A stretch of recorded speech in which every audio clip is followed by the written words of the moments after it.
श्रीमद् भगवद गीता न केवल धर्म का ज्ञान कराती है, बल्कि जीवन जीने का ढंग भी बताती है। महाभारत के युद्ध के पहले भगवान श्री कृष्ण और अर्जुन के बीच का संवाद मानव के लिए प्रेरणादायी है। गीता के उपदेशों का अनुसरण कर हम न केवल खुद का बल्कि समाज का भी भला कर सकते हैं। जो ज्ञानी पुरुष ज्ञान और कर्म को समान रूप से देखता है, उसी की सोच सही है। सही नजरिया रखने वाला व्यक्ति इच्छित फल की प्राप्ति कर लेता है।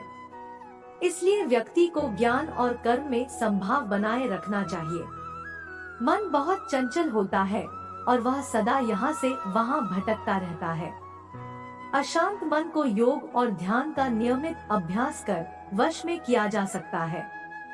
गीता में लिखा है कि क्रोध भ्रम पैदा करता है और भ्रम से बुद्धि विचलित होती है।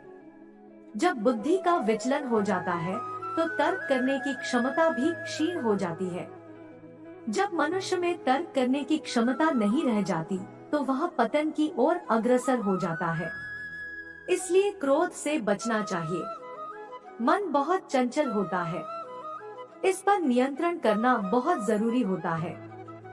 जो मनुष्य मन पर नियंत्रण नहीं कर पाते, ऐसे लोगों का मन उनके दुश्मन की तरह कार्य करता है और धीरे धीरे मनुष्य गलत राह की ओर अग्रसर हो जाता है।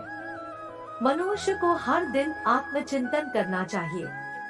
आत्मचिंतन से जो ज्ञान प्राप्त होता है, उससे व्यक्ति उसके अंदर छुपे अज्ञान रूपी अंधकार को दूर कर सकता है। भगवान कृष्ण ने गीता में कहा है कि मनुष्य जैसा कर्म करता है, उसे उसी के अनुरूप परिणाम की प्राप्ति होती है। इसलिए जीवन में अच्छे कर्म करने को महत्व देना चाहिए।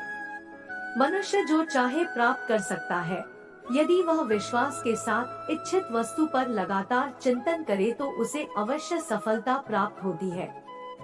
प्रकृति के विपरीत कार्य करके मनुष्य तनाव से ग्रसित हो जाता है।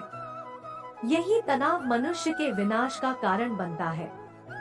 इसलिए तनाव से मुक्त रहने के लिए धर्म और कर्म का मार्ग अपनाना चाहिए। मनुष्य जिस तरह सोचता है, उसी तरह का आचरण करता है। यदि वह स्वयं के अंदर के विश्वास को जागृत कर ले, तो सोच में बदलाव ला सकता है, जो उसके जीवन के लिए बेहतर होगा। बुद्धिमान व्यक्ति कर्म को प्रधान रखता है, वह उसके फल के बारे में कभी नहीं सोचता। किसी काम को करने का यही उत्तम और उचित साधन है।